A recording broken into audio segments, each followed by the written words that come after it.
Yo, what's going on, snipers, and welcome back to our Winnipeg Jets franchise mode here in NHL 24. So in last episode, we won our third Stanley Cup of the series already, which is pretty nuts, considering we're not really too long into this series at this point in time. Like, I think we just finished up our 10th or so season, so we've been doing quite well for ourselves, and obviously we're looking to add some more cups to our repertoire and just try and go for as much cups as possible, and also kind of see how some of these players' careers wrap up, because obviously we've had a lot of interesting players in this franchise mode, a lot of guys that I'd say are my favorite player, which there's probably 4 or 5 guys I really like on this team. So I'm just very excited to see what turns into this team turns into a dynasty more, because we have 2 cups in 4 years. Technically we could go for a third in 5 years, so that would be a full-on dynasty at that point, so I'm hoping that we could potentially do that. But obviously we're going to be going through a couple changes this offseason with some subtractions from our roster. Some guys from the AHL will get a chance to jump up to the NHL. We might make some free agent signings, so we might have a bit of a different looking roster again next season, but the main core will probably be still intact, which is exciting. So anyways, before we get into the draft and re-sign stage, let's get into your guys' comments and see what you guys have to say about last episode's cup win. So the first comment is from Sanro Taco, who says, like Aiden Tays in Anchorage and Aiden Hill for Vegas, Johnny Grant is a feel-good story for this cup run. When he was drafted, I think we figured that he'd be at best a career AHL goalie, but like Jaqueezi, he came into the finals and played with a chip on his shoulder. Absolute dominance in every facet of the game. It would have been cool to see Irving get dressed to receive the cup, but he is certainly beaming from the press box. Some tough decisions coming up in the offseason, but savor the moment for now. And yeah, I totally agree about Johnny Grant being kind of like Aiden Tays in that sense. He wasn't obviously as good as Aiden Tays, because Aiden Tays, I think he had a run in the playoffs where he won 8-1-1 or something like that to win us the Stanley Cup, which was insane back in our Anchorage days. But yeah, Johnny Grant did his part in the cup win, as he came in from the AHL because we sent Brathwaite down, and he's actually played, I think, less regular season games than in playoff games, which is kind of funny. But you can see regular season wise, came in at 3 games, had a pretty solid numbers, came back up for the playoffs, and he had a 6-2 record with a 9-14. I don't think it's technically as good as Aiden Tays, but still it's pretty damn good, and it definitely helped us out a lot, especially in areas when we weren't getting that great goaltending from Stanley King. So very much appreciated from Johnny Grant. Also, I totally agree with what you were saying about Aiden Irving. It does suck that he didn't get the chance to celebrate, obviously, with the Stanley Cup, because he was injured for the entire playoffs, but Aiden Irving had a fantastic season. It seems like we're just always seem to draft really good Aidens or something like that, but 99 points in the regular season, as you can see, no points in the playoffs because he never played a single game. But obviously the year that we won the Stanley Cup a few years back, he was very instrumental with 29 points. So he is a very good player in the series, and maybe one of my favorite players. It's really hard to say who is my favorite player. I think it's probably Irving, but when you look through the entire roster, I really like Irving, I like Groshek, I like Jaqueezi. There's guys like probably Lucius and stuff I've liked. Defensively, there's Vandermeer. There's a lot of different dudes on this team that are all very good, and I don't really know who I would consider my favorite. I think it'd probably be still Irving, just based on the fact he's only a top 6, but he's a guy that generates a lot of offense, and he's got some fantastic numbers. So it's probably between him and Vandermeer. Maybe Jaqueezi would be one of them up there, or Groshek. I don't know exactly which of the 4 I would like the most, but obviously I'm going to try and hold on to all those guys as long as possible. And the last and final comment is from Michael Dose, who says, 2 of the original 6 teams go down to the Jets in the playoffs. Sad Irving had to miss the playoffs, though, as he's probably been my favorite player in this series, and that's interesting that we knocked out 2 original 6 teams, and kind of cool that also Irving is one of your guys' favorite players as well, just because of the fact that, like I said, I think he's probably my favorite player in this series. I honestly don't know, but I'm pretty sure he is. He's been on a very good contract as well. He's still signed for quite a long term. We also have Groshek, who's still signed for long term on good money. Jaqueezi's making a good chunk of money, but he's also pretty damn solid. And then you have Vandermeer, who's making 6.9, still signed long term. Basically the main core is pretty much going to be intact for quite a while longer. You can see, Michael Meese is still signed for a few more years too. Obviously, I would like to pay him once his contract is up, because I think having him still would be important, unless for some reason somebody like Bickle could take over that reign. So anyways, there's that, and I think we're ready to get into this draft. What's interesting is we have 3 first-round picks, so we're going to be able to draft some more good prospects in for our pool, which is nice. One of them is actually a top 10 pick from the Detroit Red Wings, so it should be interesting to see what we end up snagging up with that pick.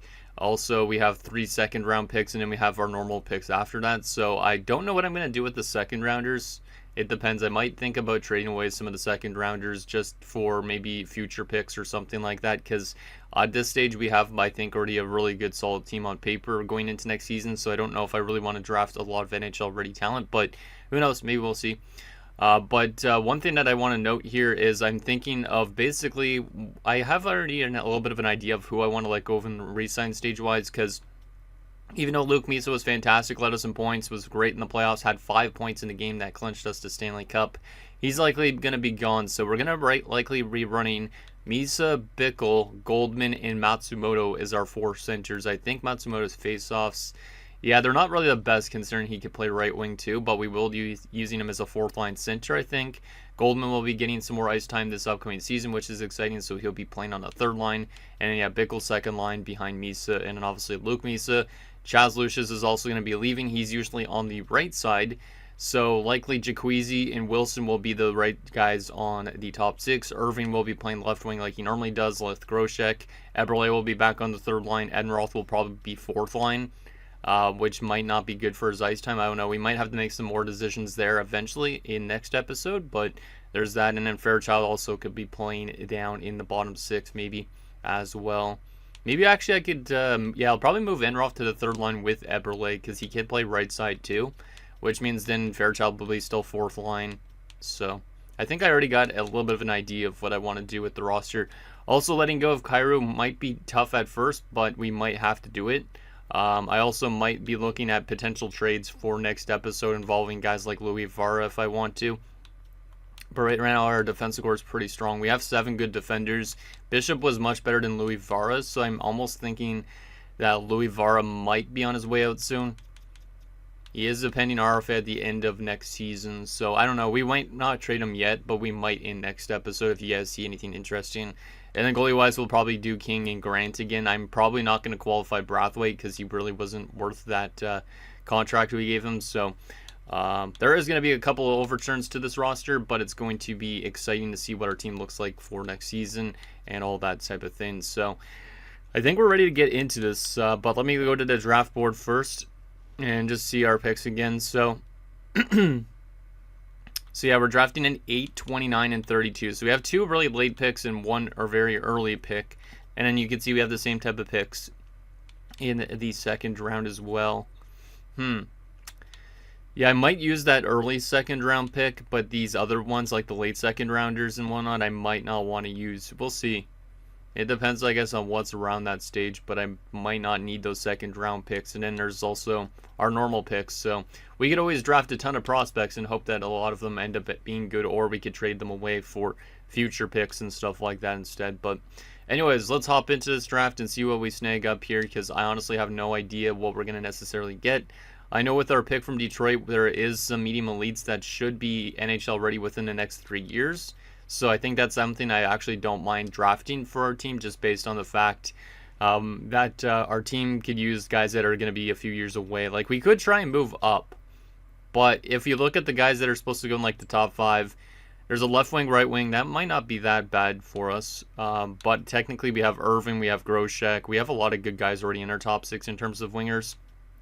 There's also another winger there. Center-wise, we don't technically need one. We could use another future 2nd line center, but I'm hoping that the 2-way forward in whatever his name was, I can't remember, Goldman, could get to that spot. So Deming isn't really that enticing.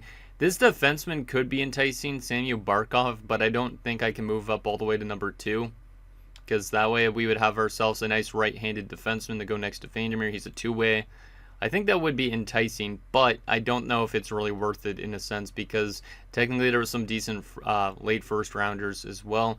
However, you can see these 2 guys here. Bradley Rorell, he is 3 years out as a medium elite, and then you also have Ludwig Ekholm, who is also 3 years out.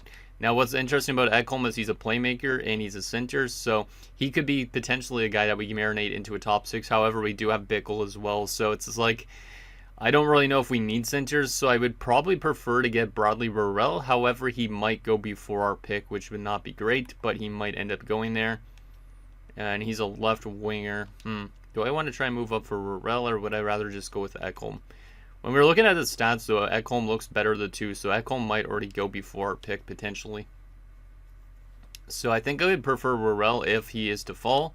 But if Ekholm is the one we have to be stuck with, I think that's okay too. So likely we're going to go with one of those guys in. And I did pin a bunch of top 6 forward prospects and stuff that are supposed to go late in the first round. And defenders as well. Who was it again? Oh yeah, this dude, Akeem Hansen. He's a medium top 6, and he has a very good overall rating already. He's NHL ready, apparently. But likely he will be thrown to our AHL if he gets signed, because obviously I don't want to really get him into the NHL right off the hop. But if he's a 79, 80 overall out of the draft, I would definitely do that. So he's likely going to be one of our late first round picks. We'll probably take a chance on some of these other guys, and then maybe take our early second rounder, and then think about trading away some of our picks, because I don't really know how good the rest of this class is, to be honest. But anyways, let's take a look at this top 5 of the draft. The Flyers are going to take Koivisto, who is an 83 overall medium elite sniper. That's a pretty damn solid player there, Pekka Koivisto. Yeah, very good shooting categories. So that's what the Flyers get at number 1. And 83 overall is pretty high up, so this might be a solid first round, and then it's probably going to just drop off astronomically, my guess. Rangers at 2 take the defenseman Barkov, who's an 80 overall. So that's the guy we were looking to potentially maybe move up for, but I don't think I would move up for, just because I don't feel like moving up is worth it for this type of guy. But he wears number 69, which is kind of hilarious. Good shutdown defenseman, apparently. Has some solid offensive attributes as well. Might end up being just like a generic top 4 defenseman or top 2 defenseman. I don't know if he's going to be a huge point producer because he's a two-way, but you never know. Usually it's always those OFDs that are. What else we got here? Dominguez is 79. Okay, he goes to the Arizona Coyotes. Very good shooting categories. Also had 50 goals in, is that the OHL? No, United States. Very good season for him over there. Then the Ottawa Senators, who are they going to take? They take Gionta, who's also a 79 overall left-wing playmaker. So that was one of the guys I could have moved up for if I wanted to get somebody useful for both sides, but I don't think it's needed. But still, this guy's going to be probably pretty damn solid. Like, if I was going to give a comparison right now, he could end up being like maybe like a Tyler Agostino from my Arizona series a few years ago. If you guys will watch that series at all. My LA Kings, or not my LA Kings, why did I say my LA Kings? The LA Kings take Mickelson, who's an 81 overall. So, yeah, this top 5 is pretty solid. This top 5 is pretty damn good. So there is Orlando Mickelson. Very good shooting categories. And already an 81. So there is the top 5. Let's sim through the 6 and 7 and see what we're going to get stuck with. So Binnington goes. He's a 65 overall top 6. That's a bad pick really by the Sharks. They should have went for one of the medium elites instead. Because this guy's also 3 years out, I think. Carolina's going to take Worrell. Damn, we get stuck with the center. But I think I'm okay with that. I could have probably tried to move up if I wanted to. But, yeah, there's Bradley Rurel. Looks pretty balanced. I was hoping that they would take the center instead. But I think based on the overall rating, the center might be actually a little bit better too. So I don't mind it. But it does make us have more questions for the future. Because based on right now, this guy could be drafted as technically a potential replacement for Michael Misa. If Michael Misa doesn't want to come back down the road. So there is also another medium elite I just realized. In Hugo Renault, who's a center right winger. Ooh. A-, B-, B-. Let me take a look at this. Okay, what about the other stats near the end? C-, C, C, C. This guy actually might be better. Hugo Renault. He's a sniper. Center and right wing as well. This guy actually looks like he's better, I think, because he's better in the first 3 categories, I think. Let me double check this. He's basically better in shooting, worse in puck skills, tied in senses, okay? So basically tied right now. He's skating, he's worse skating-wise, and he's the exact same physical and defensively. They might be pretty even players. I feel like a center right winger might be more useful. Because even though he's projected to go later, I feel like a right wing, he could play right wing, which is something the other guy can't necessarily. However, I'm Trying to think of who we have in our roster. We have a lot of good shooters already, like Groshek, Irving. So maybe I go for the center instead. You know what? Yeah, I think I'm going to just go for Ekholm here, actually. I was thinking about the sniper, but then I was just thinking about all the guys we have in our top 6. We need more setup guys than anything. And like I said, this guy could be a replacement for Michael Misa if we aren't able to come to terms with him down the road. So Ludwig Ekholm is going to be our selection here. 65 overall center playmaker. Yeah, he's a little bit better than Rorel. And no X factors, but that's okay. His passing is already a 78. No real weakness with him, I don't think. His body checking is not terrible either for a playmaker, but obviously it's not going to really grow that much. But he should develop into being a pretty solid offensive player for us with that 8th overall selection. The question is, do we make the right pick? Is the other guy going to be better or not? Sexsmith is 77 overall. Top 6 is pretty good for the Islanders. There's Franzen, 79 overall. His top 10 is actually pretty damn solid. There's Green, who goes to the Dallas Stars. Kind of interesting that a guy with the last name Green going to a green team.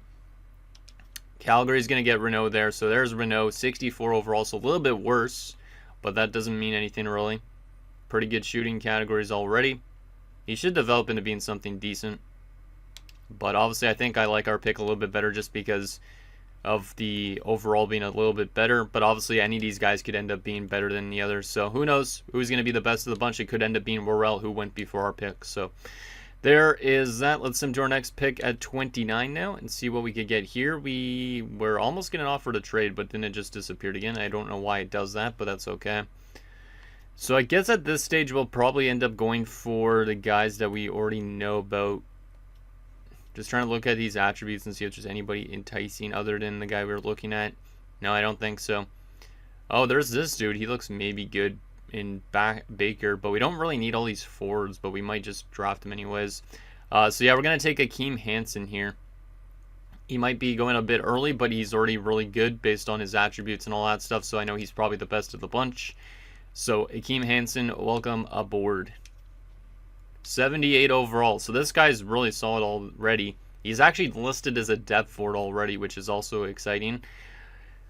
The question is he ready for the NHL next season, or do I play him in the AHL? Do I let him get 1 year in Germany back and then come back to the NHL?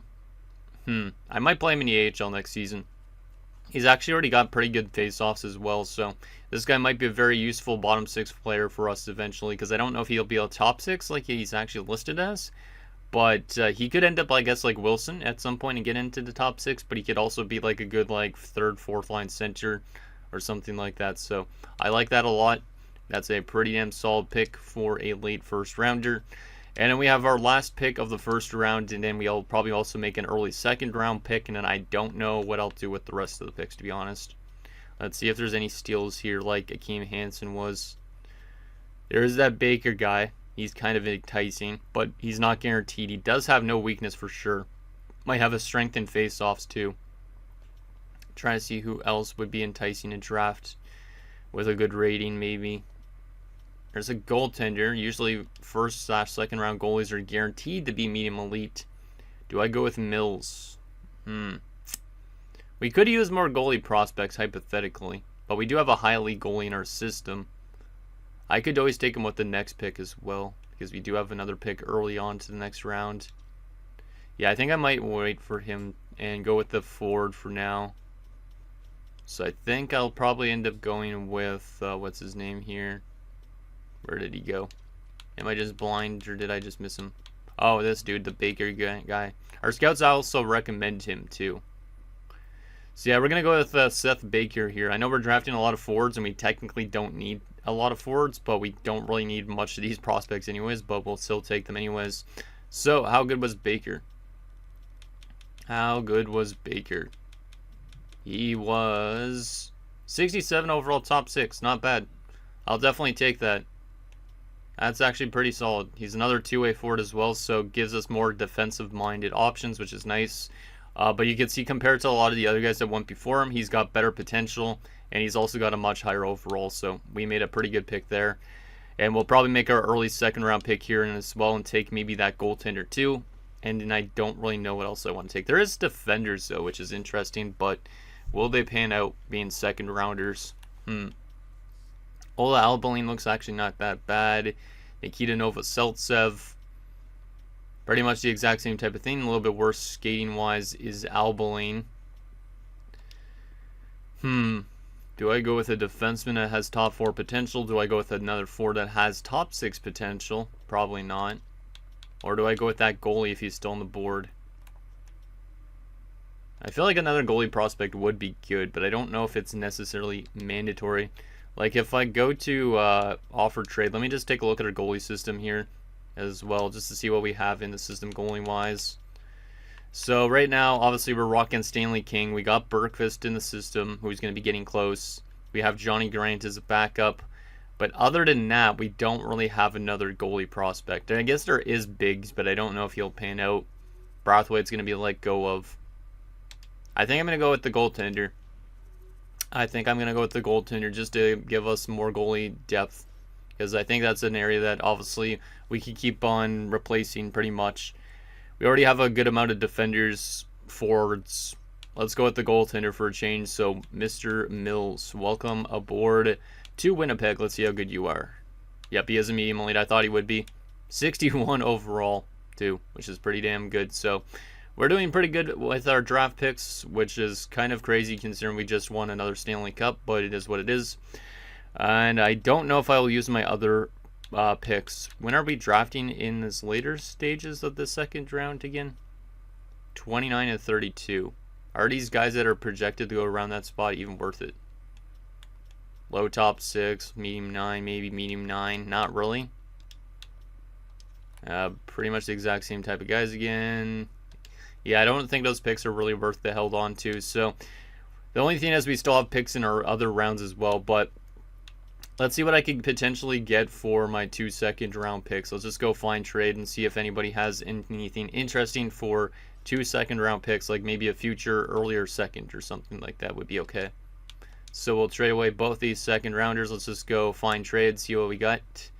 Third rounder, a fourth rounder, and a top 6 a defensive prospect. Interesting. A third, fourth, and another guy.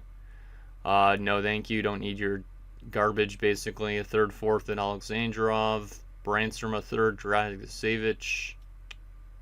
I don't really want to take back really any roster players. So this first one from Carolina is probably the most intriguing, because of the fact we also get a defensive prospect in Bork. Jesus Bork, or Jesus Bork. You know what? We're going to take this one from the Carolina Hurricanes. We get 2 later round picks for next year, and then we also get a guy that could play in the AHL. I don't mind that. Let's just do it. I don't really need those picks anyways. So there we go. We make a trade with the Carolina Hurricanes, get rid of our 2 second round picks that we don't need. I don't know if I could offload basically every other pick I have. I'm going to try and hold on to some of them because maybe there's going to be low elite steals late in the draft. But let's just go to find trade here and go to draft picks. I'm just curious if there's a team that actually take all these picks I have left. Probably not, but yeah, nothing found. What about open trade block? Nothing found. Okay. We'll probably have to make our selections in the third and stuff round, but I didn't really need those extra second rounders after we had such a great first round. So let's go to our next pick at 96 and just see if we can find any steals here. We are getting offered now a fourth in Brandon Carlo, who's had his corpse pretty much removed from the NHL, it seems like at this point, for a third round pick. Don't really want Brandon Carlo. He's going to be just a free agent anyways, but don't really need to do that. Okay, can we find ourselves some crazy steals here? Probably not, but you never know. We're going to take a chance on somebody here. Playfair has some good physical play, apparently, in character. Physical play is something we don't really have a lot of in our rosters, so we're going to take a chance with Mohammed Playfair, which sounds like a white Arab guy, basically. Which is kind of weird. Okay, let's see how good he was. I'm going to just go to this screen instead. He was in low top 9. Not the best, but that's okay. We'll definitely take a look at their attributes once we get to the resign stage, if I remember about that. Our next pick here at 128. We're probably not going to get any super good steals at this stage, but you never know. We might find a randomly good one somewhere. Preston Pogge. Let's just sort by potential here. We might as well take that Blunden guy we pinned earlier a couple episodes ago. So let's take Blunden already. I know it's quite early, but we'll still take him anyways and hope that he's low elite. He is a low elite. Let's go. See, that's what I hold on to those late picks just in case. 50 overall, low elite sniper. Probably would have been better with a 7th round selection, but it is another really good pick for our prospect pool. Obviously, we don't really need more forward prospects, but it is more to our pool, I guess. Let's see if there's any good defensive prospects maybe instead. Bordelot says he might have an X factor, but I highly doubt it. That makes me feel like he could be a decent prospect, but I don't really know for sure. Let's sort by potential again, see if there's any guy that we might know is low elite. A lot of unknowns, which is kind of weird. Oh, I sorted by precision, that's why, not by potential. There you go. Let's see. Evan Nicholas, weakness and character. Cooperman, which is a funny last name. Explosive stride, huh? Try to see if we see anybody interesting here. Gord Gillies. Gord Gillies looks kind of interesting. We're going to go with Gord Gillies out of nowhere. See if he's good.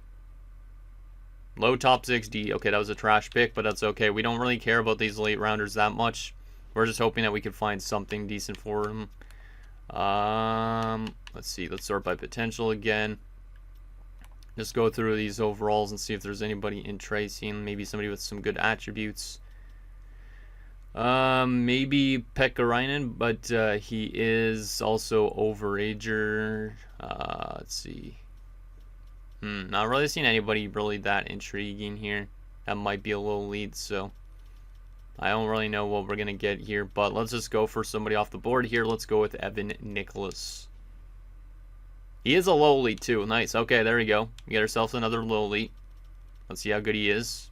48 overall, but still, it's a project defenseman to add to our pool. Maybe some of these guys will make it someday. Maybe they won't.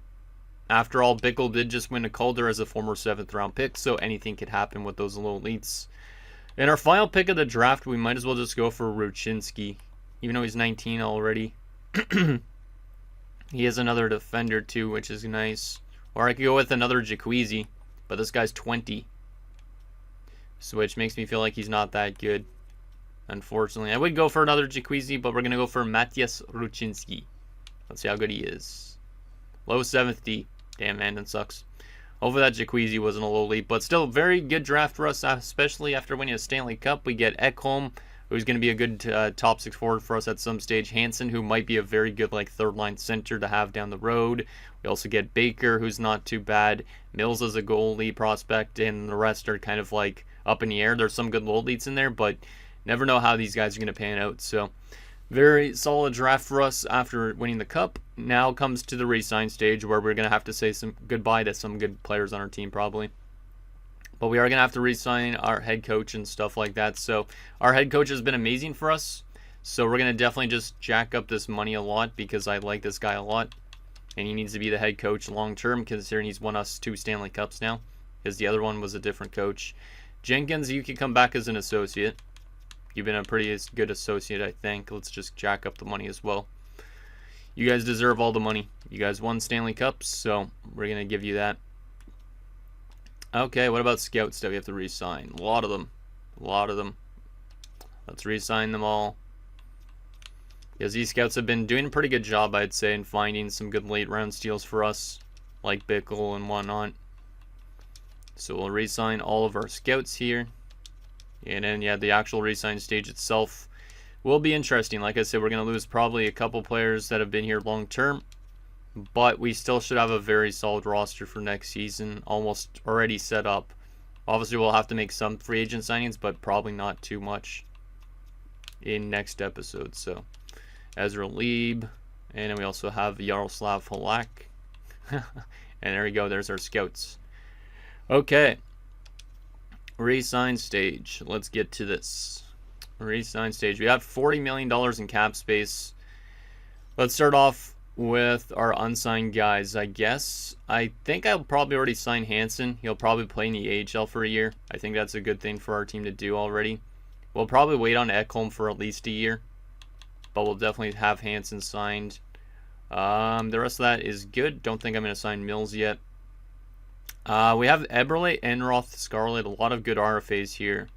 I'm probably going to just qualify. Actually, two-way deal for Hurd. We'll take that. Was Landon want a two-way deal too? Yes, he does. Okay, we'll just give these guys two-way deals down here. Even that Bork guy we just acquired from Carolina. Might as well sign him up just to give us more depth in the AHL levels. So we'll sign all these AHL RFAs just because it makes it easier since they all want two-way deals. It's not like they want one-way deals. Not like the draft glory type of thing when you have like 70 overall wanting like $1 million or $5 million sometimes even. So there's all that. What is Bishop wanting? Hey, Bishop wants a two-way deal. That's actually good with me. He's going to be a pending UFA. That's the only problem. But we'll give him it. And he'll probably get a trial run. There's a chance we might make some defensive changes in next episode trade-wise, depending on what you guys think. So Bishop might be a full-time defenseman in the NHL anyways. What is Scarlett wanting? Not too much. Not too much. 3 by 2.2 is not really that bad. What about Enroth and Eberle? Enroth would be a UFA at the end of the year if we gave him the 1-year deal. Makes me feel like he's going to have a good year out of nowhere. And the fact that he wants 3.7 for 8 years means he might develop into being like an 82, 83 at best. I almost feel like giving him a multi-year deal just in case he pops off this year. But I'm going to give him... Actually, maybe I could give him a multi-year deal. Who else is up for renewal again? We are going to be losing some big UFAs, but you definitely have the money to spend on some of these RFAs. So, you know what? I'm going to wait on those RFAs for a second and get through this UFA list here. Okay, so bottom of the list. We're not going to be signing Blackburn. Breland, not going to sign you either. Agostino, unfortunately, not going to sign you either, even though you have a good last name. Millen, not going to sign you either. Backer, though, he's going to definitely get signed. 70 overall low elite. Yes, please. Thank you. We're also going to sign Goddard, medium elite. So we have a couple good defensive prospects that are getting signed. Baldwin as well. So maybe we didn't really need to sign that defenseman we brought in from Carolina. But that does mean I think we'll let go of Roach. Yeah, I think we're going to let go of Ken Roach. He was a former second-round pick, but it is to make more room for these guys that are just getting signed now. So Roach, best of luck in free agency. Maybe Barnett as well. He was a first-round pick. This is one of our worst first-round picks we've had in the series. He didn't really pan out at all. So, yeah, Alan Barnett, we're also going to let you walk just to make some room for those younger guys. We are going to try and sign some of these forward ones back a little bit just to give us more depth down in the AHL. Like Cam, he could come back again and maybe as an NHL depth forward. Same with Rafalski. So we'll just give these guys 1-year contracts. Nice and cheap anyways. And these 3 big UFAs might be gone. I am going to sign Johnny Grant again to another 2-way deal. He will probably be playing in the NHL as their backup anyways. And then Bergqvist will get signed too. And I think I'm ready to advance a day and just see if any of those guys reject. I think all of them should accept. All our coaches are also accepting, which is great. And also the team, all the scouts are probably going to accept too because this organization's in probably the best spot it's ever been in. Let's see, any rejections. I think I saw 1 rejection or 2 rejections in there. Nope, maybe not. Oh yeah, we have to still look at the goalie situation with King and Brathwaite too. Got to think about that. So Cam rejected and Grant rejected. Okay. Well, that's okay. I'll give you guys more money. Both you guys will get to play in the NHL. Cam will probably be a depth forward. Grant will be our backup again. So I'm going to try and get those guys signed back up again. I could give Grant a 1-way deal based on how he played, but I'm not sure if I want to do that yet. So there's that. Let's we're not going to qualify Brathwaite because like I said, I think I'd rather Grant. Yeah, I think I'd rather Grant. So Brathwaite, you're gone. Stanley King. Do I promote him long term? Oh man, the money situation is expensive though with him. I could give him like a 5-year deal as like a little trial run. He isn't the best goaltender in the world, but he is medium elite.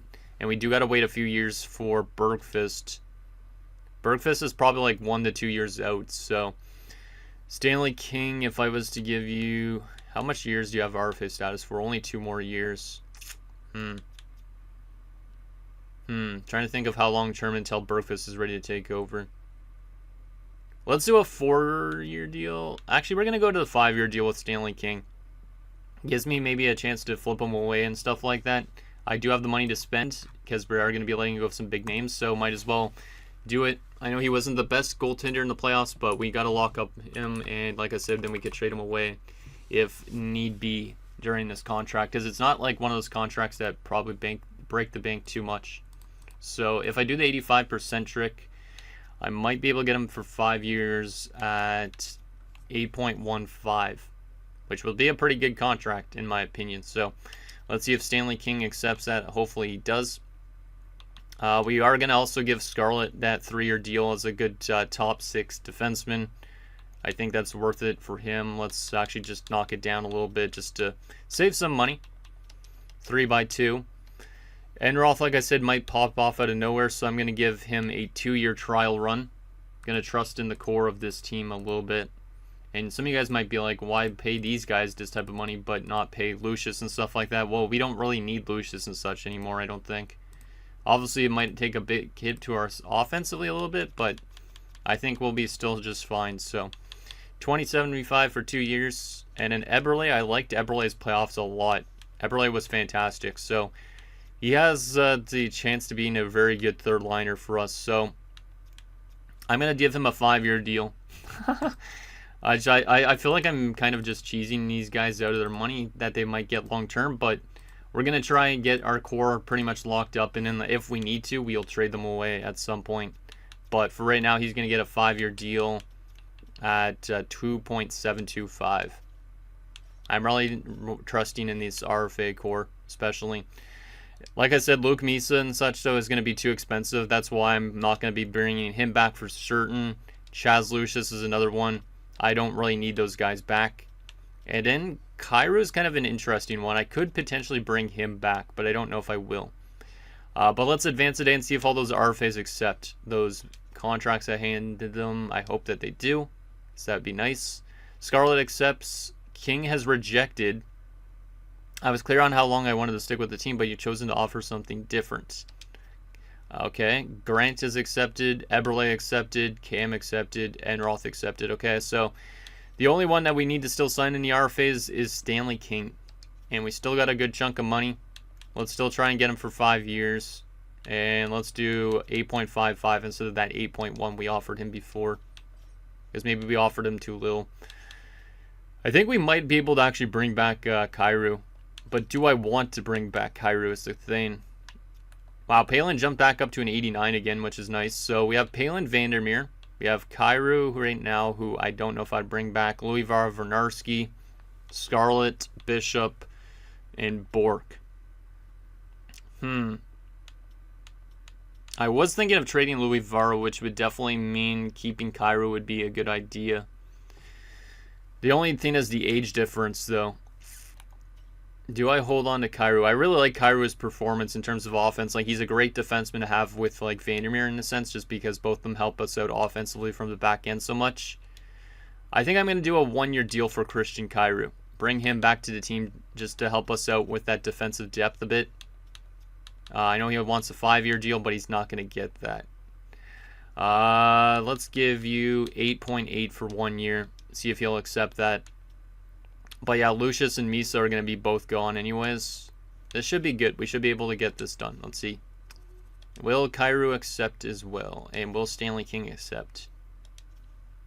Let's see what we got here. King rejects again, and Cairo rejected. I'm not too happy being on this team anymore. You actually want to test the free agent market after another cup? We have literally 2 cups in 5 years, man. That's interesting.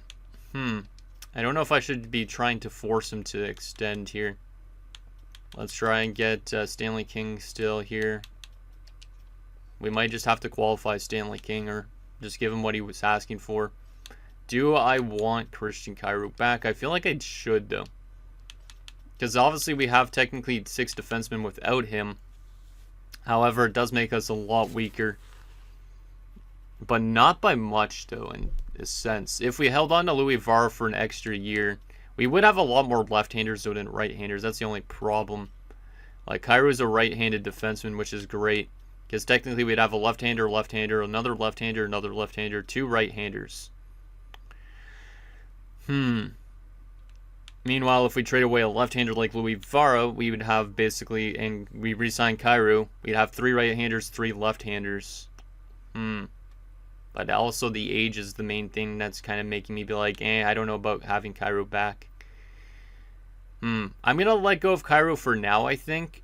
But once we get to the free agency portion in the next episode, if there's nobody good defenders out there free agency-wise and you guys want me to bring him back, I could probably do that. The other guys, like I said, for sure, though, are going to be gone here. So, Stanley King still rejecting that money, which is kind of annoying. I don't know why he's rejecting. He wants a 2-year deal, but I might only just give him the 1-year deal. He is a few years out from being a UFA, but let's give him only the 1-year deal like he's asking for. Just because he seems to not want to be signing here long-term, which is kind of weird, but it is what it is. Let's see if he accepts, or am I going to have to qualify him? He did accept that 1-year deal, okay. Well, we got Stanley King back. We could have probably qualified him and got him to pay less, but we technically need more cap hits. Anyways, we need to spend still a good chunk of money to get probably to the cap floor, so that's kind of interesting. So, yeah, these 3 guys are going to be gone for now, but we could potentially bring back Kyrou. The other 2 I don't really think are worth it. But let's take a look at their stats as we say goodbye to them, and maybe they'll come back at some point, but for right now, none of these guys definitely will. But yeah, Luke Misa, fantastic numbers this season and in the playoffs. Kind of sucks to let him go, but at the same time, it's the right time to do it. So thank you for your time here, Luke Misa. Michael might be sad. Yep. That's actually cool. That's actually cool. I didn't expect that for him to lose morale. I didn't realize Michael and Luke Misa would have had good chemistry in that sense. But, hey, that's actually hilarious. Okay. And then this one's probably going to hurt the team the most, just based on Chaz Lucius being here for a long, long time. But, yeah, Chaz has been a pretty good player here. He won also a Conn Smythe when we won the Stanley Cup back in 2031. So, best of luck to him in free agency. And, yeah, Christian Kyrou as well, I think, is going to be gone here. It says he does want an extension, which is interesting. I want to take a look if there's any good pending free agent defensemen right now that we would be able to sign instead. I didn't want to go to contracts, god damn it. Let me go to free agents for a second, or pending free agents. I'm curious if there's any defenders that would be a good replacement for Kyrou. That's a right-handed. That might help us out a little bit here. So if we go upcoming year, we sort by overall rating. Kyrou is technically the best pending free agent defenseman. And then there's Lapalainen, who I think we played in the playoffs. But he's not even a right-handed defenseman. Based on the pool of defensemen that might be free agents, I'm going to re-sign Kyrou for a 1-year deal. But we might still make some moves in terms of our defensive core next episode. I'm going to try and get him back for 1 year.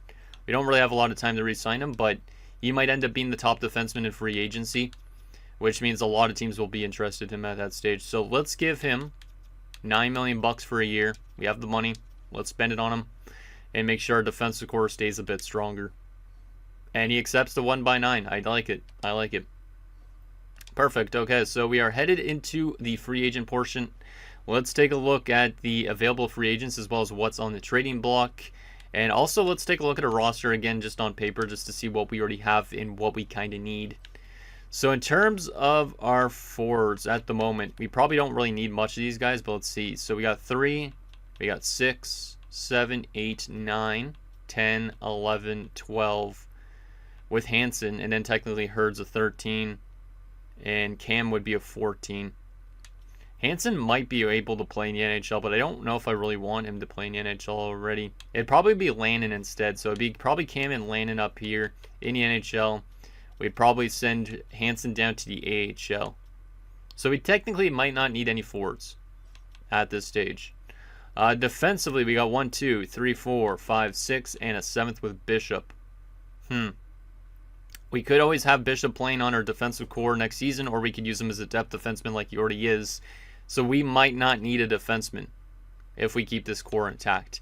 And then goalie-wise, we don't necessarily need a backup goalie unless we want to puck Rant back to the AHL again. I honestly don't think we really need anything free agency-wise, but we have $19 million in cap space. So it depends on what the free agent pool is looking like, I guess.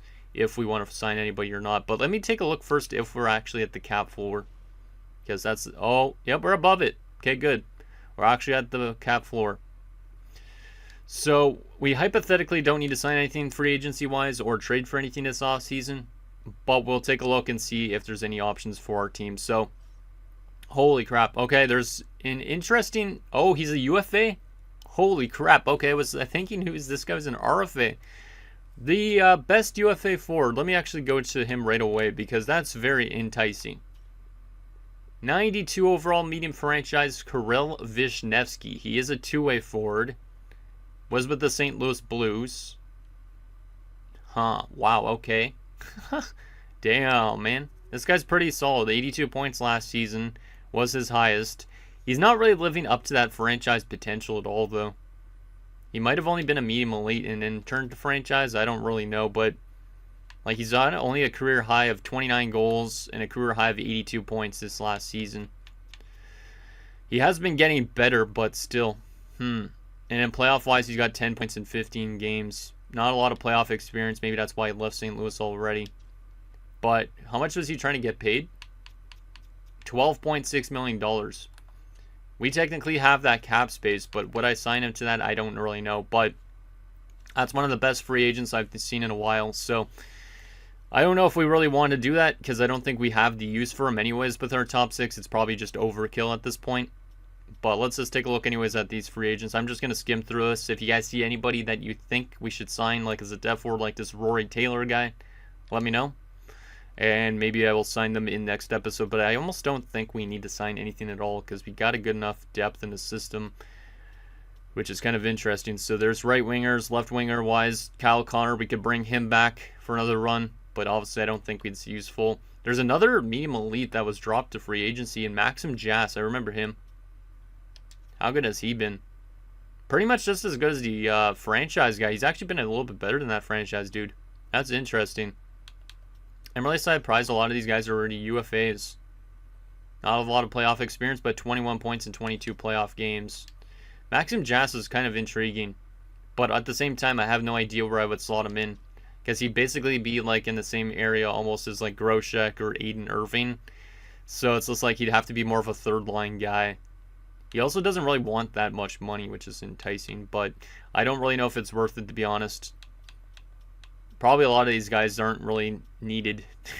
Giordano is an 82 overall low lead is kind of neat. But is he useful? Maybe as like a third line guy. Really good passing, apparently. 95 passing. 108 points in 246 NHL games, but has also been put to the minors multiple times. He had... That's weird. Oh, that was his NHL season recently. Okay, I thought he got sent to the AHL. Pretty solid playoff numbers, too.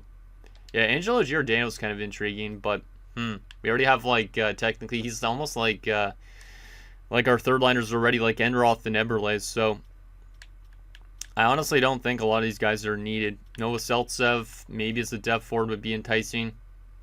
Former 7th rounder of the Buffalo Sabres. Has good passing stats. Let's take a look at his NHL stats. 29 points, 82 games, so he's only played one NHL season. 1 goal in 5 playoff games. Maybe a solid depth forward there if we want to upgrade our depth a little bit, but we don't have to. Center-wise, obviously Luke Mies is there. We just dropped him. He has interest from 3 teams at the moment, including the Edmonton Oilers, the Chicago Blackhawks, and the Philadelphia Flyers. There's Chaz. He also has interest from 5 teams. Florida, LA, Dallas, Calgary, and Buffalo. There's another medium elite 85 overall at 25. A lot of these guys that were drafted in that same year seem to have dropped to free agency already. Ivan Perezhogin. Very good face-off stats. 191 points only in 490 games. Jeez, this guy's not good offensively. 24 points in 51 playoff games was not bad, but I don't know if he's been severely getting a lack of ice time, but he has the tools to be a good player. Good passing and good offensive awareness. That's kind of weird. I'll still skim through the rest of the site. Look, Kagorodov's back in free agency. So we'll see where Mikhail Kagorodov goes after his tenure with the Boston Bruins. And also going to multiple Stanley Cup finals. So there is all that. I honestly don't think we need any of these players. But If you guys saw anybody that you would probably upgrade our team with, let me know. Also, Kubos, who we literally just played recently in that Stanley Cup Finals with Boston. He's also a free agent after a few years only. He was really good in the playoffs these last 2 years. That's interesting as a defenseman. That would be interesting. He's a UFA as well. That's, See, if we were to upgrade our defensive core and get rid of Louis Vara, we could upgrade him with bringing in Kubos. There's 4 teams interested in Kubos at the moment. Boston is one of them, so we might end up going back to the Bruins again. But Vaclav Kubos would be a pretty good upgrade into our top 4. Bring him in and get rid of Louis Vara. That might be an interesting thing. Like I said, I really like his playoff stats the last 2 to 3 seasons. So he might be enticing to bring in. He might be. And I'll skim through the rest of this. Wow, I've already been recording for like 50 minutes. What the heck is this? Goalie-wise, I don't think we need a backup goalie, but still, I'll skim through this. Hey, former goalie Gabriel Dags there. It's kind of funny. Same with Dostal. Brathwaite's there, of course. Yeah, I don't know if we're going to need any free agents. Final thing, the trading block. I didn't realize this episode was as long as it was, so I'm going to try and quicken this last part up. But let's see if there's anything free agents, or not trading block-wise, I mean. If you guys see anything, let me know that you want me to bring in. But I think at the same stage, we might just honestly keep our roster pretty much the exact same. We could bring in just a couple pieces to make us even better, but it's probably not mandatory. Because we'll probably be pretty good again next season regardless. And then we can maybe make some moves at the deadline instead. Depending on, but if we wanted to upgrade like Louis Vara, obviously we could trade Louis Vara for picks and maybe try and sign ourselves Kubos. We could probably already try and sign Kubos and then trade Louis Vara before then, if we wanted to. I would still use Bishop as a depth defenseman if I did that, so, It would be pretty funny if Kubos literally left Boston to sign with us after losing to us in the Cup Finals. And like I said, his playoff performance has been pretty good the last few years. Hey, Perfetti is back in the trading block. Rossi, Boldy, damn, some good players there in Minnesota on the offensive front, but we don't really need those. Like, we already kind of have our roster set in stone for next season in a sense. I feel like we're just looking for those kind of more depth pieces in a sense too. Yeah, there's some decent players on the block, don't get me wrong, but I don't know if they're as good as somebody like Kubos if we wanted to sign him. But we are trying to go for our 3rd cup in 5 years, technically. So we want to kind of make sure our team is as good as it possibly can be. So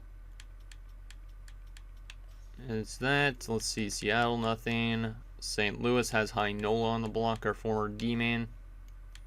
Nothing there in Tampa Bay or Toronto. Vancouver with some prospects, so nothing I need really.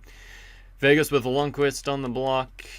Washington has nothing on the block, just some prospects, and that is that. So anyways, guys, that's going to do it for this episode of our Winnipeg Jets franchise mode. So next episode, we might sign some big free agents or make some trades depending on what you guys think. And obviously, we'll start the season simulation where we should be a pretty damn solid team again. So anything down below, and I'll see you guys next time.